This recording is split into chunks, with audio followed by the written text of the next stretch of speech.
অবশেষে পদত্যাগ বাঁশবেড়িয়ার চেয়ারম্যান আদিত্য নিযোগীর, জল্পনার অবসান হুগলির রাজনীতিতে।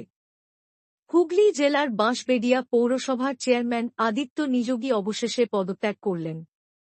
সোমবার সকালে তিনি নিজের ইস্তফাপত্র হুগলি সদর মহকুমা শাসক অয়ন নাথের হাতে আনুষ্ঠানিকভাবে জমা দেন। গত কয়েক সপ্তাহ ধরেই তার পদত্যাগ নিয়ে রাজনৈতিক মহলে জোর জল্পনা চলছিল। দলীয় সূত্রে খবর, প্রশাসনিক সিদ্ধান্ত ও দলীয় চাপের কারণে দীর্ঘদিন ধরেই অস্বস্তিতে ছিলেন পৌরপ্রধান। অবশেষে নিজেই দায়িত্ব থেকে সরে দাঁড়ানোর সিদ্ধান্ত নিলেন তিনি। উল্লেখ্য, তৃণমূলের সর্বভারতীয় সাধারণ সম্পাদক অভিষেক বন্দ্যোপাধ্যায় আগেই জানিয়েছিলেন, যেখানে লোকসভা নির্বাচনে ফল খারাপ হয়েছে সেখানে চেয়ারম্যান বদল হবে। ফলে আদিত্যবাবুর এই পদত্যাগ রাজনৈতিক বার্তা হিসেবেও দেখা হচ্ছে। ৩.৫ বছর ধরে পৌরসভার দায়িত্ব সামলেছেন আদিত্য নিযোগী। তাঁর আমলে একাধিক উন্নয়নমূলক প্রকল্প শুরু হলেও সাম্প্রতিক সময়ে প্রশাসনিক জটিলতা ও দলীয় অশান্তি পরিস্থিতিকে জটিল করে তুলেছিল। তাঁর ইস্তফার পর পৌরসভার ভবিষ্যৎ নেতৃত্ব কে নেবেন, তা নিয়ে জোর আলোচনা শুরু হয়েছে দলের অন্দরমহলে।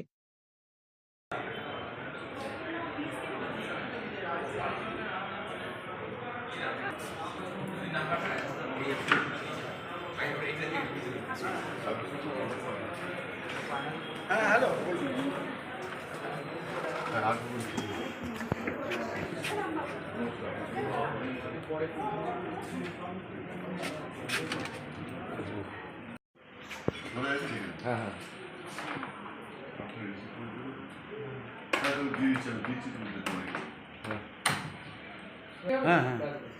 ইস্তফা যে দলের নির্দেশে ইস্তফা দিল।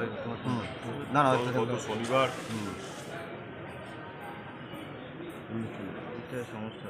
গত শনিবার আমরা জানেন কেন্দ্রীয় কার্যকরী কমিটির মহড়া থানা এলাকায় মিটিং ছিল।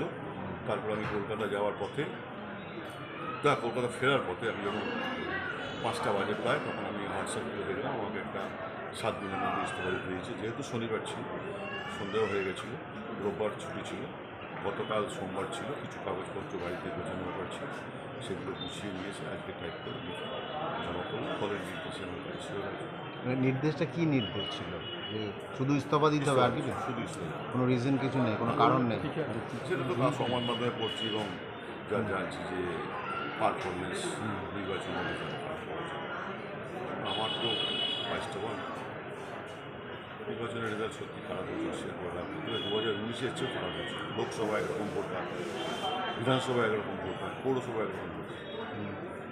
এটা একটা কালেকটিভ সিদ্ধান্ত থাকে যে আমরা সবাই মিলে কাজ করবো, সেখানে ব্যর্থ।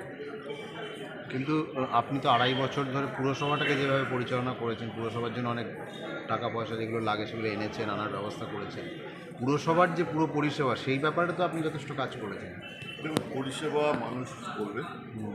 আর আমি প্রায় 17টা প্রজেক্ট রেডি অবস্থায় আছে। আপনারা দেখেছেন পৌরসভায় 155 বছর হলো।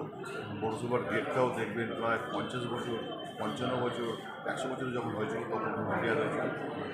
আমূল পরিবর্তন করছি মিটিং হয়। পৌরসভার গেট, পৌরসভায় 2টো মাঠ চলে, যেটা ইউনিসেফ যে কোনো মুহূর্তে আমাদের স্বীকৃতি দেবে। 2বার তারা এনকোয়ারি করে গেছে।